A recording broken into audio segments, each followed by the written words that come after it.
नेपालमा पेट्रोलियम पदार्थ उत्पादन भएपछि भारतीय बजार सुक्ने भन्दै भारतले 3500 मिटर ड्रिलिङ गरेको नेपालको पेट्रोल खानीलाई यसरी गरायो बन्द। देशभर मचियो हंगामा। इन्डियाको तेल खानी सुक्छ र यहाँ तेल निकाल्दाखेरि अनि इन्डियाले घुस दिएर चाहिँ छैन भन्दै भन्न लाग्यो र त्यो रुसको पुरानो भूभाग युक्रेनलाई पूर्ण रूपमा रुसमा नगाभेसम्म युद्ध नरोकिने पुटिनको घोषणा। अमेरिका र पश्चिमा देशले युक्रेनलाई उपनिवेश बनाएर रुसलाई हमला गर्न खोजेको गरे नयाँ खुलासा। पूर्वको ब्रह्मपुत्र नदी अर्थात् अरुणाञ्चल प्रदेशदेखि पश्चिमको काश्मीरसम्मको क्षेत्र नेपाली खस क्रान्तिको भएको भारतलाई सिक्किमका वरिष्ठ नेताको कडा चेतावनी। यो क्षेत्रमा सैनिक बलको भरमा भारतले जबरजस्ती कब्जा गरेको उनको दाबी। भारतमा मचियो नयाँ तरङ्ग। चीनले बनायो चन्द्रमामा जाने यात्रुहरूले लगाउने यस्तो खालको लुगा। 2030 सम्म चन्द्रमामा मानिस पठाउने तयारी गर्दै। नेपालको पक्ष लिँदै दार्जिलिङका एक नेताले भारतलाई दिए कडा चेतावनी। नेपालको इतिहास पढ्न भारतलाई दिए सुझाव। भारतमा मचियो हलचल, नेपालमा छायो खुसियाली।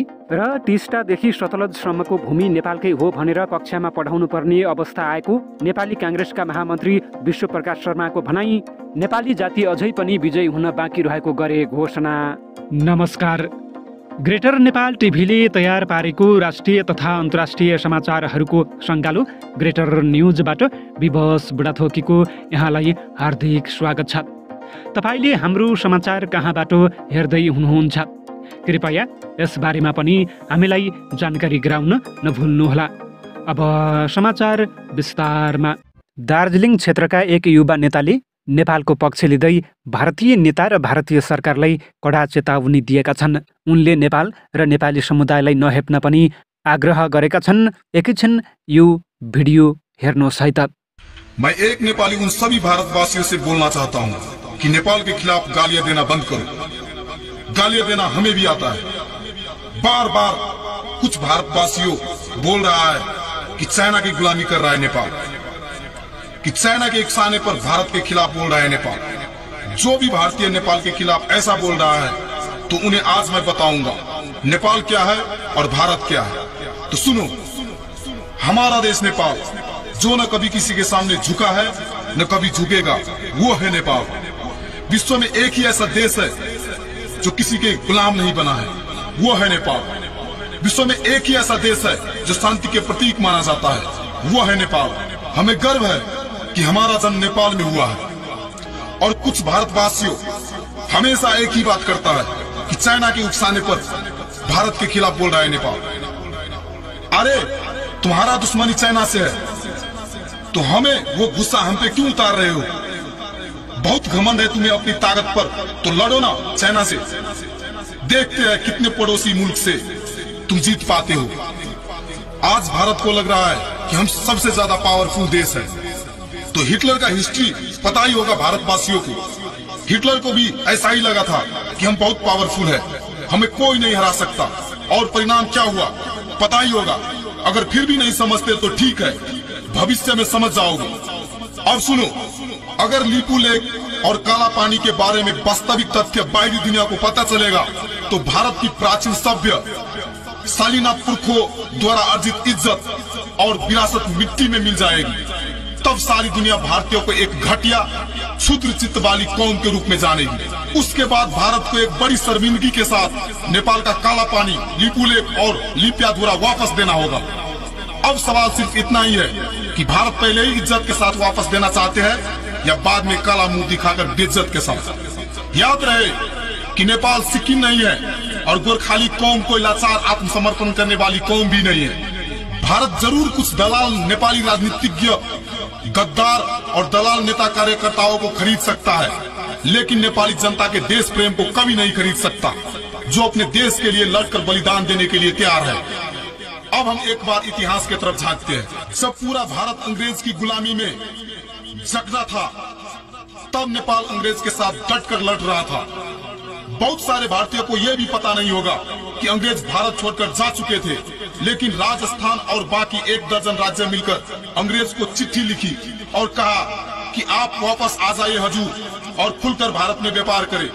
इसका कुल अर्थ इतना ही था, अंग्रेजों आप भारत आओ और हमको लूटो। अंग्रेज फिर वापस आए और कायर और स्वार्थी भारतीयों पर फिर से हुकूमत करने का दरवाजा खुल गया। उस समय पंजाब, मैसूर और बंगाल के सिवाय बाकी सब छोटे मोटे राज्य अंग्रेज के तलबे चाटने में ही व्यस्त थे। भारतवर्ष की उस नाजुक घड़ी में पूर्वीय संस्कृति और पूर्व की पुरखाओं की विरासत बचाने के लिए नेपाल ने पंजाब और बाकी भारतीय राज्यों के साथ सैनिक गठबंधन की पहल की, ताकि अंग्रेज के साथ सम्मिलित युद्ध करते हुए उनको सिर्फ भारतीय उपमहाद्वीप से ही नहीं बल्कि एशिया से ही बाहर खदेड़ा जाए। लेकिन किसी भी भारतीय राज्य ने नेपाल के इस प्रयास को सुना ही नहीं और इसी बीच उसी का फायदा उठाते हुए अंग्रेज ने नेपाल पर हमला कर दिया। किसी भारतीय राज्य ने सहायता नहीं किया बल्कि तमाशा देखते रहे और कायर भारतवासी अंग्रेज के तलवे तब भी चाटते रहे। सोचो, अगर एंग्लो नेपाल युद्ध में भारत की किसी एक राज्य ने भी साथ दिया होता तो भारत की इतिहास कुछ और ही होता। भारत 150 वर्ष पहले ही अंग्रेज की गुलामी से मुक्त होता और वो भारत आज हमें बोल रहा है कि चाइना की गुलामी कर रहे हो। नेपाली कांग्रेसका महामन्त्री विश्वप्रकाश शर्माले सिक्किम, दार्जिलिङ र कुमाऊँ गढवाल नेपालको भएको र यो बारेमा विद्यार्थीहरूलाई जानकारी गराउनुपर्ने बताएका छन्। यसका लागि छुट्टै खालको ऐतिहासिक किताब निकाल्न पनि उनले आग्रह गरेका छन्। यो सबै नेपालीहरूले बुझ्नुपर्ने कुरा भएको उनको भनाइरहेको छ। विद्यार्थीलाई बुझाउनुपर्छ, सिक्किम तिम्रो थियो, सिक्किम ओरतिरको दार्जिलिङ तिम्रो थियो, खरसाङ तिम्रो थियो, पश्चिममा कुमाऊँ तिम्रो थियो, गढवाल तिम्रो थियो, देहरादुन तिम्रो थियो। हामीले 1816 मा इस्ट इन्डिया कम्पनीसँग हारेकै हो, त्यसैले नेपालले जित्न बाँकी छ। सिक्किम डेमोक्रेटिक पार्टीका अध्यक्ष केबी राईले भारतलाई कडा चेतावनी दिँदै एसियाली हिमालय रेन्जका सम्पूर्ण भूभागहरू भारतको नभएको बताएका छन्। सिक्किम लगायत पश्चिमको जम्मू काश्मीरदेखि पूर्वको ब्रह्मपुत्र अर्थात् भुटानसम्मको सम्पूर्ण भूभाग र तराईको गङ्गा नदीसम्मको सम्पूर्ण भूभाग नेपाली अथवा गोर्खाली, खस र किराँत जातिको भएको बताएका छन्। सैनिक बलको भरमा हाल भारतले नेपाल र भुटान बाहेक सबै हिमालय रेन्जका भूभागहरू कब्जा गरेको भन्दै कानुनी रूपमा हिमालयन रेन्जका काश्मीरदेखि ब्रह्मपुत्र नदीसम्मको भूभाग भारतको नभएको घोषणा गरेका छन्। उनको यस्तो अभिव्यक्तिले भारतमा एक खालको तरङ्ग पैदा भएको छ भने विश्वभर नयाँ सन्देश पनि गएको छ। साथै उनले भारतलाई कडा शब्दमा चेतावनी दिँदै सिक्किम स्वतन्त्र बनाउने पनि चेतावनी दिएका छन्। चाहे गोर्खाली भनौँ चाहे नेपाली, यो चाहिँ साउदर्न स्लोप अफ हिमालयको जम्मू कश्मीरको छेउदेखि लगेर ब्रह्मपुत्रको नदीको छेउसम्म तल लगेर मैदान अनि त्यसको बादमा यो जुन चाहिँ ढलान अनि हिमालको फेदसम्म यसलाई साउदर्न स्लोप अफ हिमालय भन्छ। यो साउदर्न स्लोप अफ हिमालय कश्मीरदेखि लगेर ब्रह्मपुत्र नदीसम्म बसोबास गर्ने, चाहे यसलाई खस भन्नुहोस्, चाहे किराँत, चाहे नेपाली भन्नुहोस्, चाहे गोर्खाली, यो भूमि चाहिँ यो नेपाली गोर्खालीको ओरिजिनल होमल्यान्ड हो। मैले भने पहिला दस्तावेजमा ओरिजिनल होमल्यान्ड हो। यो भुटानदेखि लगेर कश्मीरसम्मको खस किराँतलाई कुनै पनि व्यक्तिहरूले, चाहे त्यो सुप्रिम कोर्ट होस्, चाहे भारत सरकारको कुनै मन्त्रालय होस्, चाहे त्यो ट्राइबल मिनिस्ट्री होस्, चाहे ओआरजीआई होस्, चाहे एओएसएस का मेम्बर होस्, चाहे कोही पनि होस्, यो भेगमा बसोबास गर्नेलाई आइन्दा इमिग्रेन्ट, फरेनर्स, इन्फ्लक्स भन्ने दुस्साहस नगर्नु। यो भन्दै चाहिँ इन्डियाको तेल खानी सुक्छ र यहाँ तेल निकाल्दाखेरि अनि इन्डियाले घुस दिएर चाहिँ छैन भन्दै लागेर त्यो डिलिङ गर्ने ठेकदारलाई, अनि उसले अब उहाँको पैसा, उसले कति पैसा थियो, यता कति पैसा खानुपर्ने बचाएर यहाँ त मूल छैन, यहाँ त पोखरी मात्रै छ, पोखरी त केही दिनमा तानेर सुक्छ भनेर लगाएर छोडेको। नेपालमा पेट्रोलियम खानीको प्रचुर सम्भावना रहे पनि यकिन गर्न नसक्दा खानीहरू बेवारिसे बनेका छन्। सरकारले सञ्चालनको लागि चासो र उत्सुकता नदेखाउँदा आफ्नै देशमा भएको पेट्रोल खेर गइरहेको छ। मोरङको बेलबारी नगरपालिका वडा नम्बर 8 बाहुनीमा रहेको खानीको अवस्था पनि त्यस्तै रहेको छ। सरकारले चासो नदिँदा पेट्रोल खानी जीर्ण बन्दै गएको छ। अन्वेषण गर्न ल्याइएका कच्चा पदार्थहरू नष्ट भएका छन्। सरकारले बेला बेला आएर हेर्ने बाहेक अन्य काम गर्न नसकेको स्थानीय कुलबहादुर भण्डारीले बताएका छन्।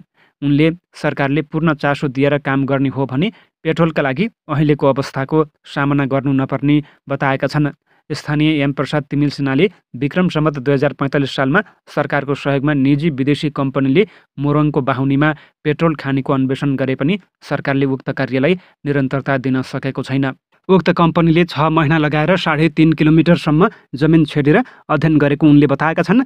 34-35 वर्ष बितिसक्दा पनि उक्त स्थानमा सरकारले कुनै काम नगरेको उनको भनाइरहेको छ। उक्त स्थानको खानी सञ्चालनमा नल्याउन भारतले चर्को दबाब दिएपछि रोकिएको बताइएको छ। उनले नेपालको उक्त खानी सञ्चालन गरे भारतको खानी सुक्ने भएकाले भारतले नदिएको गुनासो आउने गरेको बताएका छन्। 2045 सालमा चिनिया कम्पनी आएर अनुसन्धान पुरा गरी नेपाललाई जिम्मा लगाएको खानीका पाले कपिल मणि रेग्मीले बताएका छन्। अहिले खानी आसपासको क्षेत्र गौचरणमा सीमित भएको उनको भनाइरहेको छ। सरकारको व्यवस्थाका कारण हाल उक्त स्थान जङ्गलमा परिणत भएको छ। सरकारको मुख्य समस्या पेट्रोलियम पदार्थको खानी स्वदेशमा नै रहे पनि आफूसँग भएका खानी सञ्चालन गर्न सकेको छैन। बेलबारी 8 बाहुनीमा रहेको व्यक्तिको 4.969 वर्ग मिटर जमिन खानी तथा भूगर्भ विभागले किनेको छ। अहिले खानी सञ्चालनको लागि विदेशबाट मगाइएका सामानहरू बेबारिसे भई खेर गएको स्थानीयको भनाइरहेको छ। रुसी राष्ट्रपति भ्लादिमिर पुटिनले सोमबार मस्कोले युद्धको तेस्रो वर्षमा युक्रेनका लागि तय गरेका सबै लक्ष्यहरू पूरा गर्ने बताएका छन्। सत्य आफ्नो पक्षमा रहेको दाबी गर्दै पुनर्मिलन दिवसको वार्षिक उत्सव मनाउन जारी गरिएको भिडियो सन्देश मार्फत पुटिनले निर्धारित लक्ष्यहरू प्राप्त हुने बताएका हुन्। सन् 2022 को फेब्रुअरीमा युक्रेनमा सेना परिचालन गरेपछि रुसले लुहान्स्क, डोनेत्स्क, जापोरिझिया र खेर्सन लगायतका क्षेत्रहरू कब्जा गरेको छ। सम्बोधनमा पुटिनले युक्रेनमा सेना पठाउनुको उद्देश्य रसियन भाषीलाई नव नाजीवादबाट जोगाउने रहेको बताउँदै यसले नाजीवादीहरूलाई रुसको ऐतिहासिक भूमिबाट सदाका लागि छुट्याउने रहेको उल्लेख गरेका छन्। पुटिनले पश्चिमी गठबन्धनको आलोचना गर्दै युक्रेनलाई आफ्नो उपनिवेशमा परिणत गरी रुस लक्षित सैन्य आधार खडा गर्न, रुस विरुद्ध घृणा, कट्टरपन्थी राष्ट्रवाद लगायतका कुरामा शत्रुता फैलाएको बताएका छन्। अहिले हामी हाम्रा भावी सन्तानको सुरक्षा र समृद्धिका लागि लडिरहेका छौँ, पुटिनले भने। चीनले आफ्नो पहिलो लुनार स्पेस सुटको डिजाइन तयार पारेको छ। चीनले सन् 2030 सम्ममा मानव सहितको यानलाई चन्द्रमामा पठाउन थाल्नेछ। स्पेस सुट तयार पारेसँगै चीन यसतर्फ अर्को एक कदम नजिक पुगेको छ। China manned space agency CMSA ले शनिबार उक्त लाइटवेट सुट अनावरण गरेको हो। 4 वर्षसम्मको अनुसन्धान र विकास कार्यपछि CMSA ले उक्त सफलता हात पारेको हो। सरकारी टिभी च्यानल CCTV का अनुसार स्पेस सुटले चन्द्रमाको कठोर वातावरणमा अन्तरिक्ष यात्रीहरूको सुरक्षा गर्नेछ। चन्द्रमाको वातावरण पृथ्वीको जस्तो छैन, त्यहाँको तापमान निकै छिटो छिटो फेरिने गर्छ।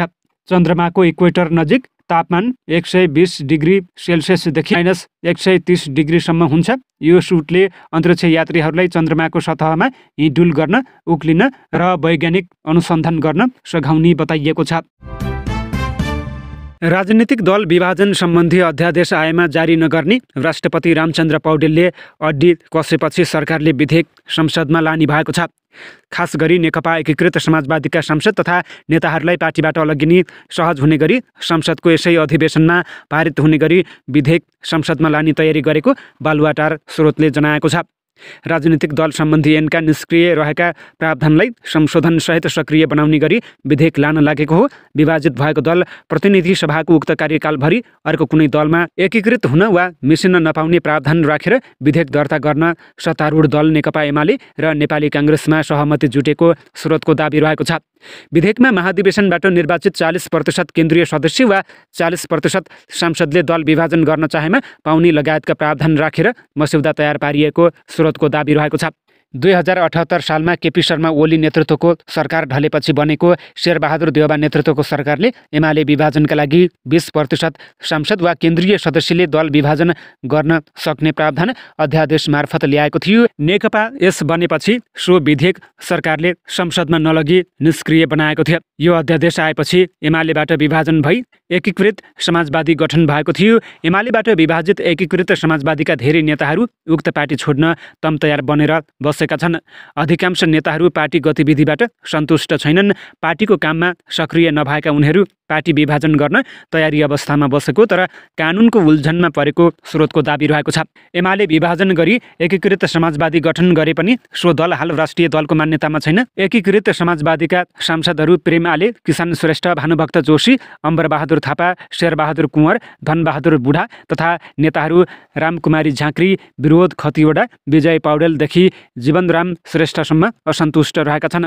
नेकपा एकीकृत समाजवादीमा 124 जना भन्दा बढी केन्द्रीय सदस्य र 6 जना सांसदले दल विभाजन सम्बन्धी अध्यादेश ल्याइदिन प्रधानमन्त्री निवास बालुवाटार र काङ्ग्रेस सभापति देउबा निवास बुढा नीलकण्ठ हुँदै राष्ट्रपति निवास शीतल निवाससम्म पुगेको खुलेको थियो। अध्यादेश ल्याएर पार्टी फुटाउँदा आलोचना हुने देखिएपछि सरकारले विधेयक नै ल्याएर माधव कुमार नेपाल नेतृत्वको एकीकृत समाजवादीमा बिचल्लीमा परेका नेताहरूको उद्धार गर्न लागेको स्रोतको दाबी रहेको छ। कलाकार सीताराम कटेल धुर्मुस चलचित्र लाज शरणममा पूर्व मन्त्री मोहम्मद आफताब आलमको लुक्समा देखिएका छन्। पोस्टर र टिजर दुवैमा उनको लुक्स आलमको जस्तै देखिएको छ तर धुर्मुस र चलचित्रको निर्माण पक्षले यसलाई अस्वीकार गरेको छ। आलमको लुक्समा सिनेमाको चलचित्र निर्माण नभएको निर्माण पक्ष र धुर्मुसको दाबी रहेको छ। त्यस्तो लागेको मात्रै हो, हामीले कसैको नक्कल गरेका छैनौँ। कोही नेता र व्यक्ति विशेष भन्दा पनि यो छुट्टै क्यारेक्टर हो। धुर्मुसले भनेका छन्, यो अर्कै पात्र हो। सिनेमा हेरेपछि सबै कुरा स्पष्ट हुनेछ। हामी के कथा कसरी कुन चरित्र मार्फत भन्दैछौँ भन्ने चलचित्र हेरेपछि मात्रै थाहा हुन्छ। चलचित्र लाज शरणमका कार्यकारी निर्माता तथा कलाकार अर्जुन घिमिरे आफूहरूले समाचारमा आएपछि मात्रै आलमसँग धुर्मुसको लुक्स मिलेको थाहा पाएको भन्दै अनभिज्ञता प्रकट गर्छन्। व्यक्तिगत रूपमा म उहाँ मोहम्मद आफताब आलमलाई चिन्दिन रहेछु तर पूर्व मन्त्री र काङ्ग्रेस नेता पनि हुनुहुँदो रहेछ। काङ्ग्रेसमा रहेका केही साथीले पनि यस्तो पो आएछ के हो भन्नुभयो। उनले भने, कसैलाई व्यङ्ग्य गर्ने र नराम्रो देखाउने उद्देश्य आफूहरूको नरहेको अर्जुन प्रश्न पार्छन्। धुर्मुसले चलचित्रमा निर्वाह गरेको चरित्र नेताको पनि नभएको उनले दाबी गरे।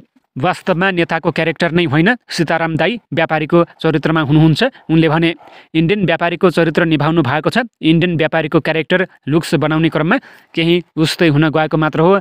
अहिले जे कुरा आइरहेको छ त्यस्तो होइन। धुर्मुस मुख्य भूमिकामा रहेको चलचित्र लाज शरणम फागुन 14 गते रिलिज हुँदैछ। यो चलचित्रलाई कुमार कटेलले निर्देशन गरेका छन्। सक्की गोनी टिमले बनाएको यो चलचित्रमा धुर्मुससँगै अर्जुन घिमिरे, सागर लम्साल, हरिश निरौला, प्रियाना आचार्य, विजय बराल, महेश त्रिपाठी, अर्पण थापा, रेणु योगी, विजय लामा, मुकुन्द श्रेष्ठ, माला लिम्बू लगायत कलाकार रहेका छन्। लाज शरणमको निर्देशन कुमार कटेल जिग्री ब्रोले गरेका हुन्। जेपीटी क्रिएसनको ब्यानरमा निर्माण भएको सिनेमामा नवीन श्रेष्ठ निर्माता, राम नरेश शाह र सृजना खड्गा सह निर्माताको रूपमा रहेको बताइएको छ। अमेरिकाको राजधानी वासिङ्टन डिसीमा विमानलाई ठक्कर दिने सेनाको ब्ल्याक हल हेलिकप्टरमा सवार 3 जना मध्ये 2 जना सेनाको शनाखत भएको छ। 3 जना मध्ये 2 जनाको शनाखत भएको छ। अर्का एक सदस्यको भने पहिचान खुलेको छैन। बुधबार राति अमेरिकन एयरलाइन्सको विमान आकाशमा ब्ल्याक हल हेलिकप्टरसँग ठोकिएर पाटोमाक नदीमा खसेको थियो। घटनामा विमानमा सवार 64 जनाको मृत्यु भएको छ। बमबार्डियर कम्पनीको यो CR-ले 700 विमान सासबाट वासिङ्टन डिसी जाँदै गरेको थियो। अमेरिकी सञ्चार माध्यमहरूका अनुसार ठक्करपछि विमान हावामा 2 टुक्रा भई पोटोमाक नदीमा खसेको थियो। म्यानमारको जुन्ता प्रशासनले सत्ता सम्हालेको 4 वर्षपछि शुक्रबार सङ्कटकालीन अवस्थालाई थप 6 महिनाका लागि लम्ब्याएको छ। सन् 2021 को फेब्रुअरी 1 मा भएको रक्तपातपूर्ण र बहुपक्षीय द्वन्द्वमा देश फसेको छ, जसले 10 वर्ष लामो लोकतान्त्रिक शासनको अन्त्य गरेको थियो। देशको उत्तर र पश्चिममा जातीय अल्पसङ्ख्यक सशस्त्र समूहको गठबन्धनका कारण विगत 1 वर्षमा युद्धभूमिमा भएको क्षतिको श्रृङ्खलाले गर्दा सेनाले आफ्नो शासन विरुद्ध सशस्त्र प्रतिरोधलाई नियन्त्रण गर्न सङ्घर्ष गरिरहेको छ। सेना प्रमुख मिन आङ ह्वाङको अध्यक्षतामा रहेको सत्तारूढ सैन्य परिषदले सर्वसम्मत रूपमा म्याद थप गर्ने निर्णय गरेको जुन्ताको सञ्चार समूहले जारी गरेको विज्ञप्तिमा उल्लेख गरिएको छ। विज्ञप्तिमा भनिएको छ, सन् 2008 को संविधानको धारा 425 अनुसार राष्ट्रिय सुरक्षा र सुरक्षा परिषदका प्रमुख र कार्यवाहक राष्ट्रपति सहित सबै सदस्यको एकसाथ सङ्कटकालीन अवस्थालाई थप 6 महिनाका लागि लम्ब्याउने निर्णय गरेका छन्। सङ्कटकालीन अवस्थामा निर्वाचन हुन सक्दैन, त्यसैले सन् 2025 मा हुने भनिएको लामो समयदेखिको बाचा अनुसारको निर्वाचन वर्षको उत्तरार्धसम्म हुने छैन। मिन आङ ह्वाङले सत्तारूढ परिषदलाई आपतकालीन अवस्था हटाउन र निर्वाचन सम्पन्न गर्नुअघि शान्ति र स्थिरता अझै आवश्यक रहेको बताएका छन्।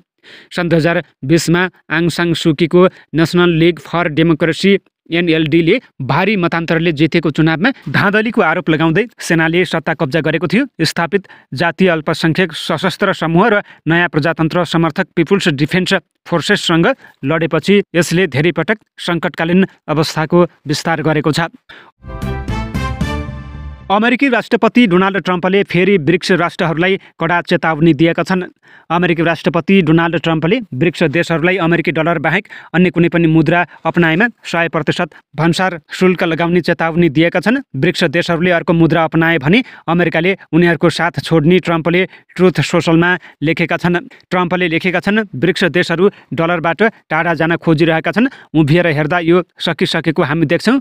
हामीलाई यी शत्रुतापूर्ण देशहरूबाट यो प्रतिबद्धता चाहिएको छ कि उनीहरूले न त नयाँ ब्रिक्स मुद्रा सिर्जना गर्नेछन् न त शक्तिशाली अमेरिकी डलर बाहेक अन्य कुनै मुद्रालाई समर्थन नै गर्नेछन्।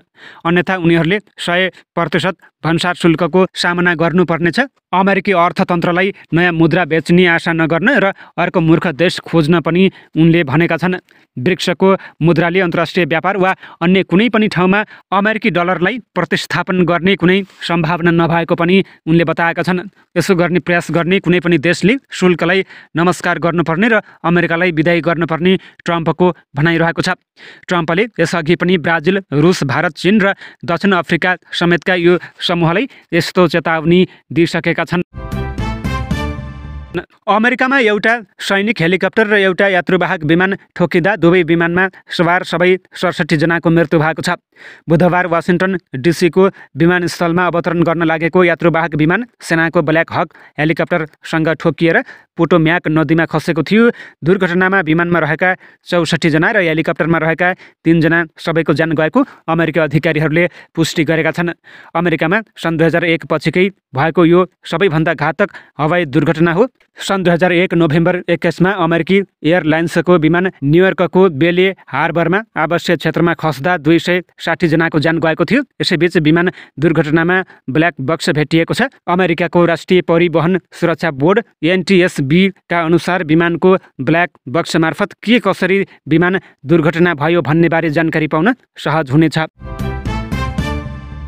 युक्रेनी सेनाले रुसबाट कब्जामा लिएको एउटा गाउँमा 22 जनाको हत्या गरेको मस्कोले दाबी गरेको छ।